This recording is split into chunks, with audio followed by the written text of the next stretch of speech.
So, following the conclusion of the Napoleonic Wars, all the great and small powers of Europe gathered together in order to try and figure out a post-war order and undo some of the ravages that Napoleon had wrought upon Europe. He'd redrawn borders all over the place, annexing territory from all of his neighbors, dissolved the Holy Roman Empire, and reconstituted countries like Poland that had been gone for some time by that point. So as they gathered together, there were a number of very important changes that they made to the map in the long run. Relating to our last episode, they formed the German Confederation, which was effectively an organization of German states in order to try and fill in the void left by the Holy Roman Empire and keep some level of stability in that part of the world. So after a few years of being part of this concert of Europe, in 1818 the British withdrew from it and struck out on their own. From the Brits' standpoint, they didn't have much reason to try and maintain a series of alliances in the continent. They had lost whatever continental holdings they'd had before, namely Hanover, since the kings of England at this point were also the electors of Hanover, and with the dissolving of the Holy Roman Empire, there's no particular reason to maintain that position. And if they didn't have any continental holdings, it'd be much easier for them not to get dragged into various continental wars. Now, the English did remain active in continental European affairs. This period of splendid isolationism isn't as isolated as some people might be led to believe. The key to splendid isolationism is they're trying to avoid long-term political and military alliances so that way they don't get dragged into continental European wars. Now, they weren't above engaging in war with others, as was noted. The Crimean War was a major conflict. They fought alongside the Turks, the French, and Sardinia-Piedmont against the Russians, trying to keep the Russians out of the Mediterranean, which obviously would come back to haunt them a bit come World War I, when they needed desperately to keep the Russians in World War I, but due to a lack of ports and having to go through the Bosphorus, they were unable to do so. Hindsight is 20/20. They also fought other wars and had other crises all throughout this time period. This was not a particularly peaceful time in English history. Almost constantly they're fighting somebody. They fought multiple opium wars against the Chinese, although none of these were particularly devastating or difficult for the English. During the First Opium War, the British never deployed more than 60,000 men, but still managed to bring the Qing dynasty in China to its knees. Now, some of the fruit of this policy of splendid isolationism led to the English almost constantly having to be fighting somebody or staring somebody down, and they never were able to do it with any sort of consistent ally. They had a number of crises involving the U.S., and the Brits attempting to flex some degree of muscle here in the Americas, which, under the Monroe Doctrine, the United States was not about to. They intervened in Mexico alongside the French and the Spanish before the English and the Spanish departed, leaving the French to fight their failed war to try and put an Austrian prince on the Spanish throne. This is noted they fought the Opium Wars, fought the Boers on 2 occasions, the first time, the First Boer War, being an absolute catastrophe. Not only did it bring down a great deal of condemnation on the British from the other European states, it also was militarily a complete embarrassment. Everybody thought they could simply march into the Boer territory and take whatever they particularly wanted, which was the Boer territory. But they failed to understand that the Boers were a hardy, self-sufficient people, a people who were born, lived, and died in the saddle, who could fight equally well both on the saddle and on foot. Boer men had to go hunt in order to help put meat on the table. These were not a wealthy people that could just nip down to the corner store and grab a hunk of sirloin whenever they bloody well felt like it. Now, the British troops in the Boer War were not particularly well led, nor were they particularly experienced. The Boers they were fighting against, as was noted, were hardy, strong individuals who had to live and die by their gun. Consequently, the British having to go up against a determined force who was somewhat confident in their chances and determined to fight for their homes and for their families, and were equipped with modern breech-loading rifles of equal quality to the British Martini Henrys, put up a stout resistance, at one point killing the British commander, Sir Arthur Acoli, who was not a soldier in any sense. He was from the engineers, and never had led troops into battle, though the British thought he was more than enough for this particular war. They lost every battle of the war, most famously the Majuba, a tall, steep hill that the British encamped on for no clear reason. It seems perhaps Colley had figured that the sudden appearance of the British on top of this hill would convince the Boers to fall back and abandon what they were doing, in particular their positions on other hills nearby that the British had failed to take in nasty frontal assaults. However, the Boers forced their way up the sides of the hill, driving the British off their positions. All the while, the Boers, I don't believe, actually suffered any deaths. If they did, it was less than 3. They had a few men wounded, but on the whole, the British were failing to hit their marks at a staggering level. Now, following the conclusion of the Boer War, the British continued having to fight everybody under the bloody sun. They had a number of mutinies in India, particularly on the northwest frontier, quite famously. Winston Churchill was there to observe it and wrote some excellent notes on it, and had to fight in the Sudan, since at the time, Sudan was part of the Kingdom of Egypt, which had broken away from the Ottoman Empire under British supervision and was effectively a British puppet, since they wanted to hang on to the Suez Canal, since that made a very short trip from British holdings in Europe down to India, and their other territories in the Indian and southwestern Pacific Oceans. But the Sudanese were not particularly keen on continuing to be British subjects. There were issues related to the slave trade, which was still ongoing at this point, though instead of crossing the Atlantic to plantations and farms and mines here in the Americas, they were going to Arabia and the Middle East. Now, the Sudanese in this war were following an individual called the Mahdi.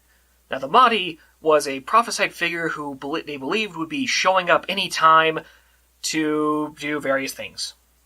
One of the core aspects of this would be to drive the British and the Egyptians out of Sudan. And initially they were quite successful. In fact, at Khartoum, a British and Egyptian force was utterly wiped out, and I believe his name was Sir Gordon, was killed as well. There's actually a very good film about this, although that's a whole other story for another day. Now, eventually they did counterattack, and again, Winston Churchill was there and observed the closing stages of the Mahdist War. Quite famously, the first modern demonstration of what small-bore repeating rifles like the British Lee Medfords and modern cannons could do to a force. The British were hugely outnumbered, suffered almost no casualties of any type, and almost completely annihilated the Mahdist army attacking them, since the Mahdist army were still carrying swords and shields. Which, keep in mind, isn't entirely suicidal. The British are still fond of putting pointy things on the end of their rifles and charging. If I have a sword and a shield and you only have a pointy stick, guess who wins? This guy. Now, this war began much like the first, where the British put an incompetent person who probably should have just been put out to pasture in charge of their armies, and promptly got their butts kicked all across southern Africa. The opening stages of this war are just one disaster after another. In fact, the British call it Black Week. Now, this war and the first one also shows some of the dangers of being so isolated in the way that Britain was. Throughout the entire war, the Dutch, who, keep in mind, the Boers were Dutch. Ethnically speaking, they spoke Dutch. They originally came out of the Netherlands, even though they're independent countries by now. And the Dutch protested British treatment. Eventually, the British began to simply round up Boer settlers and put them in concentration camps. Quite famously, the conditions here were horrible, not anywhere near the level of bad treatment of the Nazi concentration camps. However, this completely caught people off guard. They were not prepared to see such a massive humanitarian crisis going on. Germany capitalized on this, trying to erode British prestige, although in the end they still won the war and hung on to South Africa. But throughout this whole era, the British were beginning to view the unified Germany with a great deal of mistrust. Now, so long as Bismarck was still in control, they weren't particularly worried. Initially they were, don't get me wrong, but once they began to realize that Bismarck was effectively trying to integrate Germany into the standing balance of power in Europe and not upset things too much, they were willing to play along. Certainly in case of a French attack on British holdings elsewhere, a German ally on the continent could come in quite handy. Same thing if the Russians decided to go south into the Mediterranean again, or if the Austrians decided to, do Austrian things. Now, once Bismarck was dismissed and replaced, Wilhelm the Kaiser, the second Wilhelm, not the first Wilhelm, began a policy of trying to rival the British and try and carve out spheres of influence in an empire of his own. And this is where the Brits begin to get very worried. Now, for most of the post-Napoleonic period, the British maintained a naval standard called the Two Powers Rule. The way this works is the British fleet needed to be larger than the next two powers combined. In this case, it was France and Russia. And since the two of them were on and off again allies, this made good sense. This also meant that the British had a truly massive fleet, although at this point it's spread out all throughout the world trying to police the British Empire, meaning the home fleet, based out of Scapa Flow in Scotland, is actually relatively small compared to the size of their fleet, though still a potent force. The bulk of their forces were garrisoned in the Mediterranean, since this was sort of their core concern at that time. But with the rise of Germany and Admiral Tirpitz's policy of trying to rival British naval power directly, it they began to realize that this really wasn't an adequate policy. Due to this and this massive German naval buildup, the British abandoned their two power standards and instead began to focus on having a fleet 2/3 larger than the next largest one. And since around this time in the late 19th century, relations with France have improved considerably, and it's now the Germans that the British are actively worrying about, they moved the bulk of their fleet from the Mediterranean. They still have a Mediterranean squadron, don't get me wrong. They're still based out of Malta, and they're still a substantial fighting force, but the bulk of the fleet relocates to Scapa Flow in Scotland with the home fleet. And up until World War II and in the modern age, this is still where the bulk of the British fleet is based, to protect the British Isles, since now all of a sudden their focus shifted from the Mediterranean to the North Sea. Now, around this time they also began to look into how can we get a technological edge over the Germans. At this point, a battleship isn't necessarily what you're thinking of. For a lot of people I know, something like the USS Missouri in Pearl Harbor is what most people think of a battleship. It's big, it's fast, it's well armored, it has massive guns. The Missouris are 16-inch. The world record is 18.1 inches, or about, that's 1.5 foot shell. That is nothing to sniff your nose at. But at this point, battleships carry a primary battery of approximately 10 inches. It varies on the country. Some are a little smaller, some are a little larger, but approximately 10 inches. They have some main guns, then they have smaller guns of about 5 inches. And they have even smaller guns than that. The idea is they are universally concerned about things like torpedo boats, destroyers, and other small ships that can get in, moving quickly, fire torpedoes. Consequently, they felt the need to have smaller guns that could deal with threats close in or then reach out long distances. But with the christening of the HMS Dreadnought, they abandoned that. The Brits observed the Russo-Japanese War of 1904 to 1905 very closely. And one of the lessons from the last great battle of that war, the Battle of Tsushima, was that really on a battleship, the only guns that matter are those big ones. They're the ones that have the range to hit other battleships. They're the ones with the power to destroy smaller ships and battleships as well.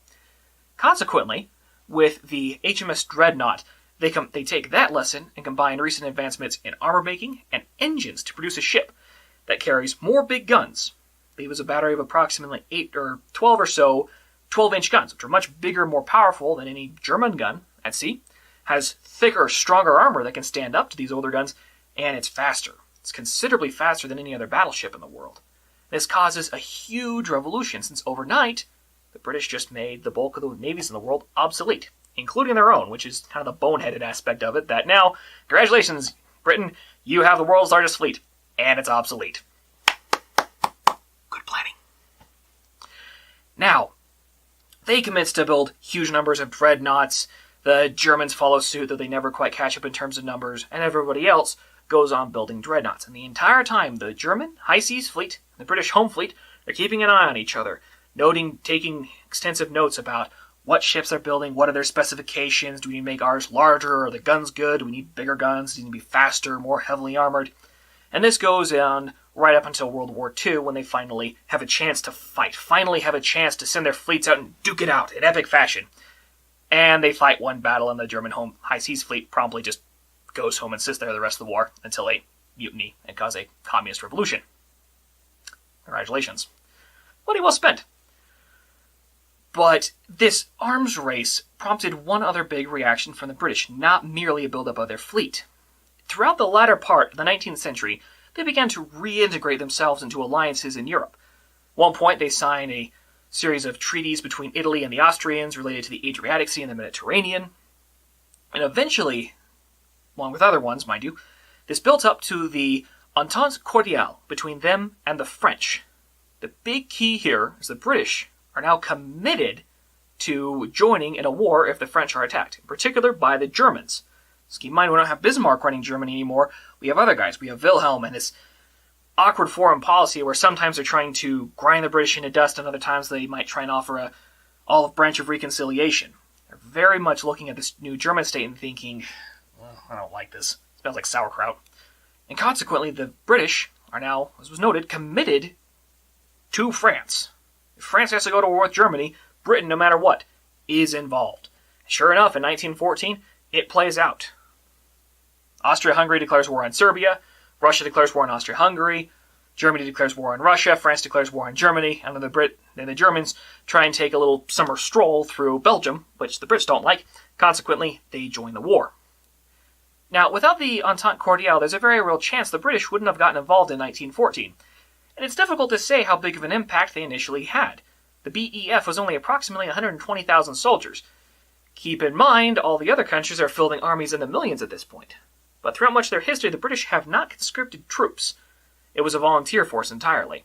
But that's a whole story for another day. And so following the end of the First World War, the British have ever since remained very much committed in world affairs. They really haven't had another period of isolationism.